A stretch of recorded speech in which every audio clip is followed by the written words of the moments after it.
know also that we are hurt by what the other country has done.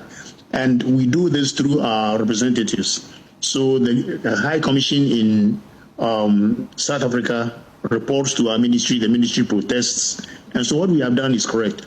And under normal circumstances, you expect the host country to deny. It's very normal. Lying in diplomacy is a normal thing. Shebi una don't see am. Shebi una don't see am. South Africans now, they don't buy one Nigerian. They don't buy one Nigerian. When I heard that my father passed on, I was very angry. I thought and said, who is this person who killed my father? I cried very much and I miss my father so much. My father was my best friend. He used to take care of our family. And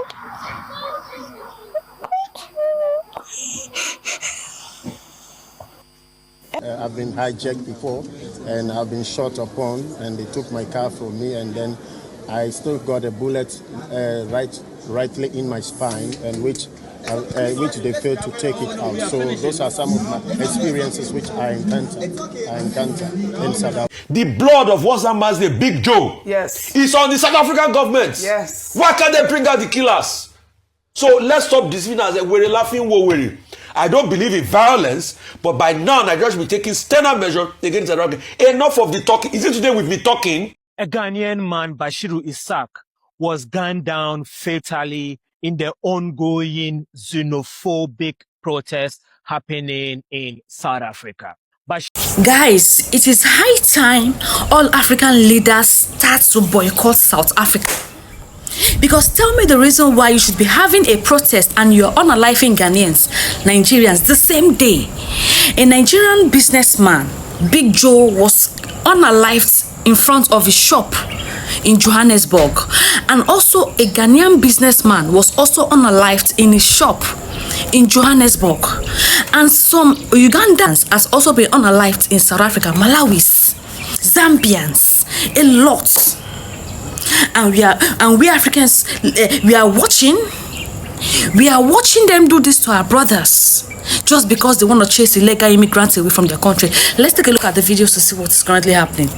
Know also that we are hurt by what the other country has done, and we do this through our representatives. So the High Commission in South Africa reports to our ministry, the ministry protests, and so what we have done is correct. And under normal circumstances, you expect the host country to deny. It's very normal. Lying in diplomacy is a normal thing. Hamas people are killed in their thousands, and Israel say, oh, 3 people were killed, and they were not ordinary people. They are just miscreants whom we asked to stop, and they didn't stop. So these communications in that setup, the wrap of it is very normal, and I'm not surprised. What happens is that from here, Ghana's demand will be brought fully to a cycle.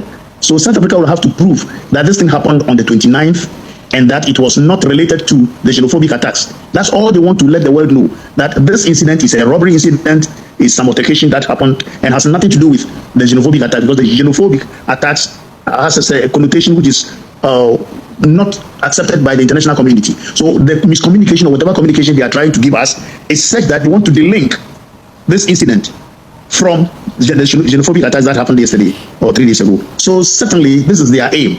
But we are demanding what the international system allows us to demand. Our national has... A Ugandan was recently killed in South Africa in an area known as KwaZulu-Natal province. He was just a delivery guy. He was beaten to death and his bike vandalized. This is precisely, exactly why I cannot stop making such videos, because it would normalize the madness of what is going on. On that note, the government of Uganda has then organized to repatriate the body back to the family and the loved ones. At the same time, the government of Uganda has organized to evacuate 746 Ugandans who are currently stuck in South Africa and worried for their safety. Other countries such as Malawi are all doing the same. My question to South Africans is, if other countries know about their immigration numbers in South Africa, how come South Africa doesn't know? It would make sense if someone came into South Africa illegally from, like, Lesotho, a country close by. But how does a Nigerian come illegally? You think they got onto the flight with what? Egusi? Seriously, South Africans, you cannot tell me right now you're still talking about illegal immigrants, yet you're chasing people and asking them to close up their businesses who have been employing you. The reality is the effects of this may not happen to you now, but I can assure you 100%, they are coming. and we are not about to forget. So for my fellow Africans who are currently in South Africa, take heart and be safe, because these too shall pass. I was so agitated. I was so devastated. I was so flabbergasted. I was so annoyed. I was so angry. I was so... Shebi una don siam. Shebi una don siam. South Africans now, they don't buy one Nigerian. They don't buy one Nigerian for South Africa. These people say they don't want to like make una pack una things come up for that country, because I really don't understand. Nigerians, they tie una placenta for South Africa. These people are saying we no longer want strangers in our country anymore. Make una pack una load come out, because I really don't understand. These people have been protesting. They've been doing xenophobia. I mean, what did they call them?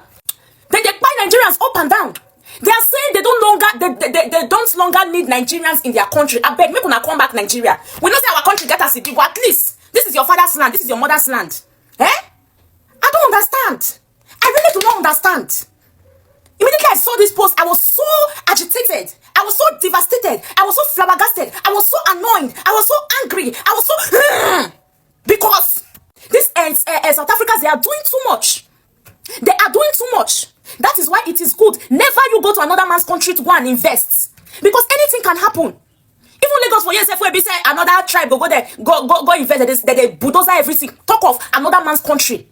I am not happy, oh. Nigerians, come back to your mother's land. Come back to your mother's land. If Nagari they see, make it so calm. Yes. I've been hijacked before, and I've been shot upon, and they took my car from me, and then I still got a bullet rightly in my spine, and which they failed to take it out. So those are some of my experiences which I encounter in South Africa. Currently, we're waiting for the government, and the government is going to give us a job and also make an incentive for us to enhance on our performance. The blood of what's that man's name, Big Joe, yes, is on the South African government. Yes. Why can't they bring out the killers?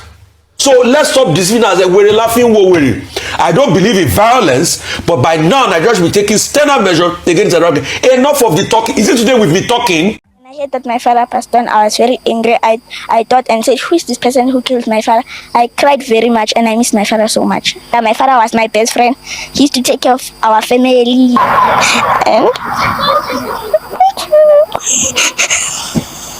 her father away, Taiwo, along with his friend Adeyemi Ismaila, a father of two. A Ghanaian man, Bashiru Isaac, was gunned down fatally in the ongoing xenophobic protests happening in South Africa. Bashiru, who is 40 years of age, had been living in South Africa for about 20 years, and based on information available, he's actually living in South Africa legally. So even though the protesters say they are targeting people who are undocumented immigrants in South Africa, Bashiru was a target of the protesters, and he was gunned down in his tailoring shop, which he owns in Cape Town, South Africa. Cape Town is supposed to be one of the safest places in South Africa because recently it was voted, I think, the most beautiful city in the world. It's a huge tourism town for South Africa. A lot of white people from around the world go to Cape Town. And of course, Cape Town is not safe for Africans.